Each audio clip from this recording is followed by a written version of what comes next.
Sonnet 61. Béni soit le jour, le mois et l'année, la saison, le temps, et l'heure et l'instant. Et le beau pays, l'endroit où ses yeux m'ont touché, et puis ils m'ont enchaîné. Et béni la douce douleur première, où je fus par amour un être unique, et où son arc me blessa de ses flèches, et des blessures qui vont jusqu'au cœur. Et béni mes cris invoquant Madame, répandus en tout lieu et en tout temps, et les soupirs, les pleurs et les désirs. Béni soit le papier que j'ai rempli, en acquérant la gloire et les pensées, tourné vers elle seule et vers nul autre. Sonnet 62.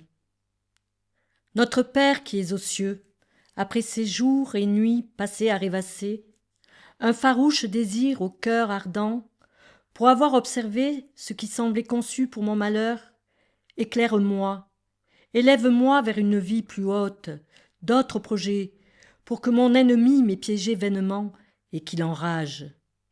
Voilà, Seigneur, que la 11e année commence où je fus soumis à un joug qui meurtrit davantage les plus faibles. Prends pitié de mon indigne chagrin, reconduis mon errance à meilleur port, rappelle-lui que tu fus mis en croix. Sonnet 63. Posant les yeux sur l'étrange couleur qui fait penser que je suis un cadavre, vous fûtes émus, et me saluant, gentiment, vous me maintîntes en vie. La vie fragile qui demeure en moi fut de vos beaux yeux le don évident et de votre voix angélique et douce.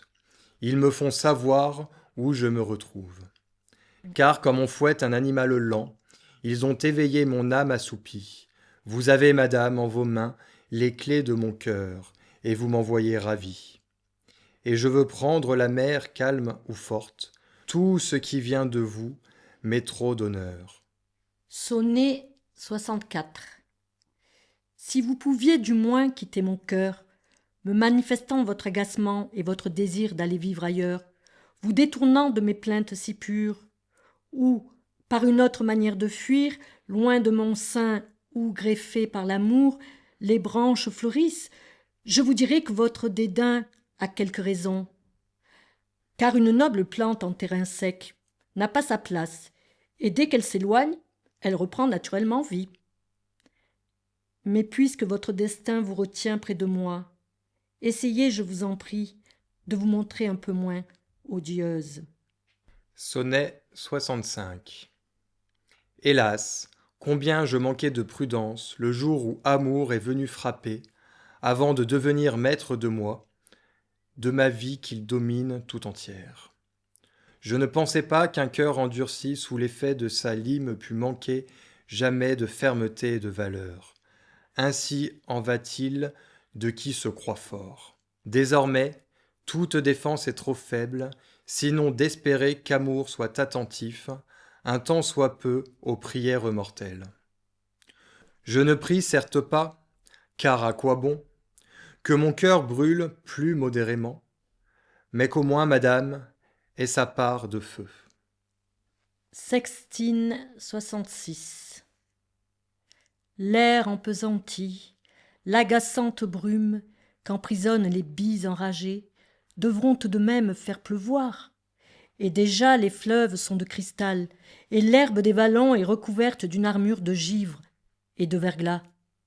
J'ai dans le cœur, bien plus froid que le gel, une telle nuée de pensées graves, comme on en voit parfois dans ces vallées qui sont battues par des vents amoureux et entourées de cours d'eau qui somnolent quand du ciel tombe un crachin paresseux. Mais les averses passent en un rien, et le redoux fait fondre gel et neige, gonflant les crues des fleuves orgueilleux. Jamais le ciel ne contint telle brume qui, bousculée par la fureur des vents, resta captive des monts et des vaux. Que m'importent hélas les floraisons, car je pleure par beau et mauvais temps, que souffle la bise ou la tiède brise, le jour où madame aura chaud au cœur et le corps privé d'un voile de brume, la mer, les fleuves, les lacs seront secs. Comme les fleuves iront à la mer, les fauves cherchant l'ombre des vallées, la brume voilera ses jolis yeux, faisant naître aux miens une pluie constante, et le givre affermi dans ce beau sein fera souffler du mien un vent plaintif. Mais je dois pardonner à tous les vents pour l'amour de celui qui me retint, au confluent, entre verdure et gel, et qui me fit décrire en mille formes l'ombre de ma vallée, sans me soucier qu'il vente ou pleuve ou que gronde l'orage. Jamais aussi rapidement les vents ont fait fuir la brume, et la pluie les fleuves, ni le soleil la glace qu'en ce jour. Sonnet 67. Sur la rive ouest de la mer Tyrrhénienne, où les vagues gonflées par le vent pleurent, je vis soudain cet arbre souverain qui m'oblige à écrire tant de vers. L'amour ardent tout au fond de mon cœur, au seul souvenir de ses tresses blondes, m'agita et je tombai dans un ru, caché dans l'herbe d'une masse morte. Ainsi seul sur ces collines boisées, j'eus honte de moi, car il en faut peu pour émouvoir un noble cœur, rien d'autre. Du moins n'est-ce plus ma joue, mais mon pied qui ruisselle.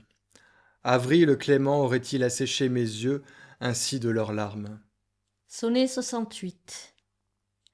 La vision sacrée de votre cité me fait me repentir des mots passés, me criant Debout, qu'attends-tu, mon pauvre?